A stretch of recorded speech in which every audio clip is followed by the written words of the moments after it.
Bharatiya Janata party Rajkot મહાનગર દ્વારા ગણપતિ મંગલ મહોત્સવનો આજે પ્રારંભ થઈ રહ્યો છે। સતત 18મા વર્ષે આ આયોજન થઈ રહ્યું છે। ભારતીય જનતા પાર્ટી રાજકોટની ધર્મપ્રેમી જનતા માટે આ ગણપતિ મંગલ મહોત્સવનું આયોજન વર્ષોથી કરતી આવી છે। એવી જ રીતે આ વખતે પણ ઉલ્લાસ ઉત્સવ ઉમંગ સાથે આ કાર્યક્રમનું આયોજન થયેલું છે। રેસકોર્સ ગ્રાઉન્ડમાં રમેશ પારેખ રંગ દર્શન પાસે આ કાર્યક્રમનો પંડાલ છે।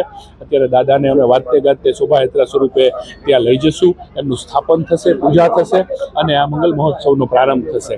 આમાં દરરોજ બહેનો માટે વિવિધ સ્પર્ધાઓ, બાળકો માટે ચિત્ર સ્પર્ધા અને ઓપન સૌરાષ્ટ્ર લાડુ જમણ સ્પર્ધા કે જેનું ખૂબ જ મહત્વ અને પ્રખ્યાત સ્પર્ધા છે એનું પણ આયોજન કરવામાં આવેલું છે। સેવાકીય પ્રવૃત્તિમાં બ્લડ ડોનેશન કેમ્પનું આયોજન કરવામાં આવેલું છે અને દરરોજ રાત્રે કોઈને કોઈ સાંસ્કૃતિક કાર્યક્રમો જેમાં સાંઈરામ દવેનો હસાયરો, રાજભા ગઢવીનો ડાયરો, શ્રીનાથજીની ઝાંખી તેમજ દેશભક્તિના ગીતોનો કાર્યક્રમ જાગો હિન્દુસ્તાની અને એક સુગમ સંગીતનો કાર્યક્રમ, આ રીતે સાંસ્કૃતિક કાર્યક્રમોનું આયોજન કરવામાં આવેલું છે। હું રાજકોટની ધર્મપ્રેમી જનતાને ગણપતિ દાદાના દર્શન કરવા અને આ વિવિધ કાર્યક્રમોમાં ઉત્સાહભેર ભાગ લેવા માટે આમંત્રણ પણ આપું છું અને આપ સૌના માધ્યમથી કહેવા માગું છું કે ગણપતિ દાદાનો મંગલ મહોત્સવ જે આવ્યો છે, દાદા જ્યારે આપણા આંગણે આવ્યા હોય ત્યારે આપણે આનંદ ઉલ્લાસથી એમને વધાવીએ।